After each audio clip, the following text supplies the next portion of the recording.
How's it going, everybody?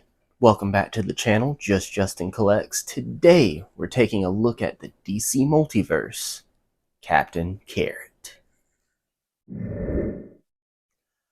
A rabbit from an alternate reality of cartoon animals, Rodney was a mild-mannered cartoonist until he ate a cosmic carrot. As superpowered Captain Carrot, he joined the zoo crew. Well, anyway, that's what his character card says. I'm gonna be honest, you guys. I don't know a thing about this character. I've never heard of Captain Carrot until I saw Mcfarlane announce him. And even though I don't know anything about him, there's still something familiar. I don't know if it's just the zaniness of it, and I just have faint memories of watching older cartoons when I was little and having these obscure superheroes, and this just kind of seems like a very McFarlaneized version of that. uh it's just such a goofy figure, but I'm happy I was able to get my hands on it and just messing around with it out of box a little bit, posing it around. It's got the typical McFarlane articulation, but I do feel like this is one of his better figures that he's done. The cape is a nice thin plastic. The sculpt is amazing on it. He's big and muscular and just goofy enough. Comes with great hand accessories and all that good stuff. I love the whited out eyes. It just adds to the character. There is a chase version that's brown with eyes with actual pupils and stuff, but honestly, I think I like this common one more. I'm going to be honest, it's right up there with one of my favorite figures at the moment. I wish it wasn't 7-inch scale, but with him being such a big buff, rabbit, and anthropomorphic, I don't know, I can't talk today, type character, I think he can still fit with those 6-inch scale figures. Anyway, let's get him off the rotating base and take a closer look at this guy. Alright, let's take a closer look at this guy. Oh, I love these hands he came with. Just look at the sculpting and the detail of the suit. Of course, McFarlane's still got the big pins and all that, we know. But at least this is more this is like the collector's edition line, so it's closer to like 30 bucks. But at least it's not that $40 line, am I right? Ugh. But, just look at the detail, the paint, and everything. The head, carrots are painted good in orange. It's got the really cool C right there. Again, the sculpting and the suit. The cape is a good thin plastic, so it's not too heavy. It's got some give to it. It's got the tail right there, it's cool. The red paint on the belt. Not a lot of paint down here. But yeah, it looks good. Carrots right there. The ears do articulate. Their own little ball joints right there, so you get a good bit of movement on them. The head is just on a single ball peg. You get a little bit of tilt. You will look up a little bit. It does have butterfly joints right there. You're not getting a whole lot out of them. Let's see. You can T-pose. Double jointed elbows right there. The biceps really big. It will get in the way. And it does have a cut right there. You get a lot of movement in the arm up there.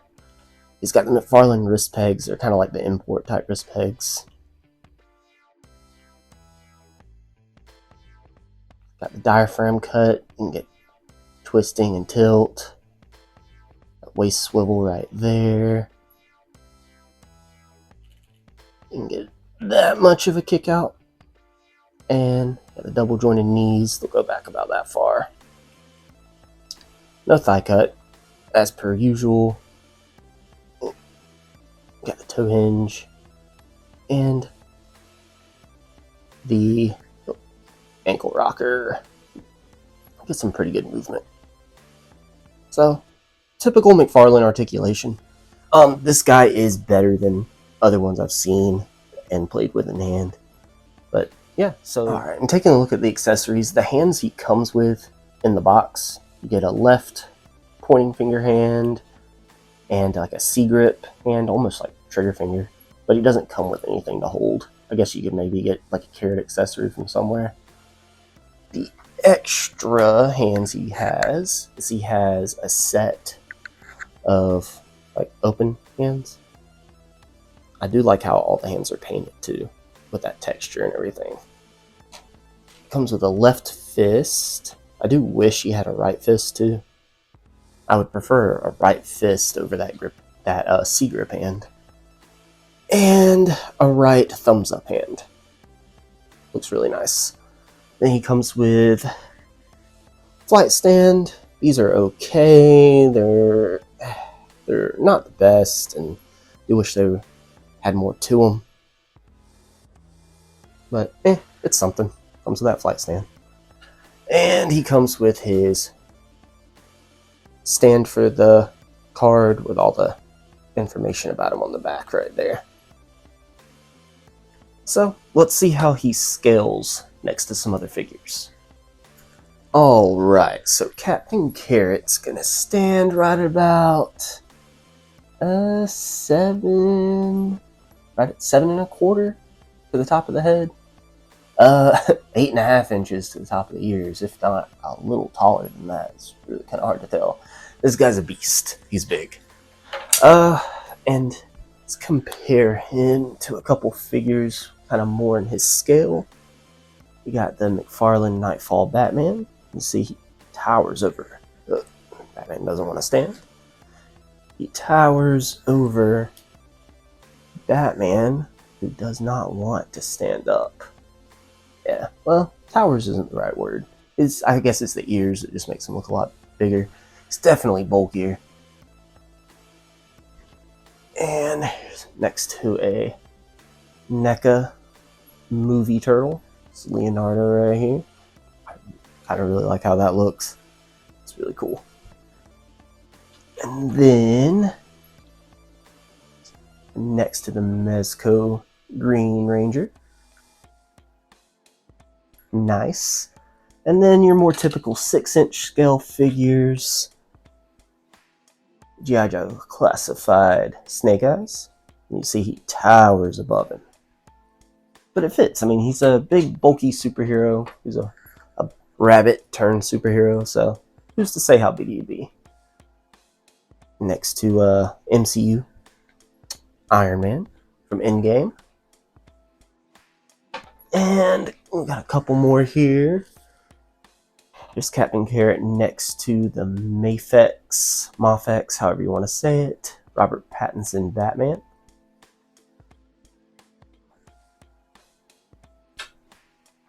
And here's him next to the SH Figure Arts Andrew Garfield Amazing Spider-Man. Gosh, Captain Carrot is a beast. So big. Here's one more. Put him next to the Jada Toys Chester Cheetah. Recently did a review on this guy on the channel. Go check that out. Awesome. Guy towers over him. But yeah, big bulking beast of a figure. So my final thoughts on the DC Multiverse Mcfarlane Toys Captain Carrot. So McFarlane's kind of pulverizing with his character choice and his 7-inch scale figures and how big they are. And his figures are not for everybody. And even if you do like some of his figures, you're not going to like all of them, typically. Now, that being said, there are DC Multiverse fans that love every figure. I'm honestly not one of those people. I really pick and choose, but I do have to say I love this figure. It's McFarlaneized, it's big, it's 7-inch scale. It doesn't have the best articulation in the world, but for right at that $30 price point, just the detail and the paint on this guy, I think it's worth it in my honest opinion. You might not like it. It's not a very popular character, but I just love the goofiness and how you can just pretty much fit him in with anything since he's meant to be a big muscular guy. You can definitely do some really cool photos with this guy. You can put him on a miscellaneous shelf, or if you're a big DC collector, you probably already have this guy, and if you don't, trust me, he'll look really nice next to all your other DC Multiverse figures. I think it's a hit. I honestly love it. It's one of my favorite pickups right now. I would look for this to be a top figure of 2024 for me, honestly. It's right up there. I just love the goofiness. It comes with some really good extra hands. The fact it comes with a flight stanza bonus. I haven't been able to put it down. I've been messing around with it a lot. I told my wife it's going to be an Easter decoration, and she's not too happy about that. But I'm going to sneak it in somewhere downstairs. It's just a fun figure. It's goofy. If it had a wired cape, that would just put it over the top for me. But as is, I honestly do really like it. So that being said, let me know what you think about Captain Carrot down in the comments. Let me know if you collect DC Multiverse, and if you do, what's your favorite DC Multiverse figure from Mcfarlane right now? Please don't forget to subscribe to the channel, like this video if you enjoyed it, and stay tuned for more content. This is Just Justin, signing out.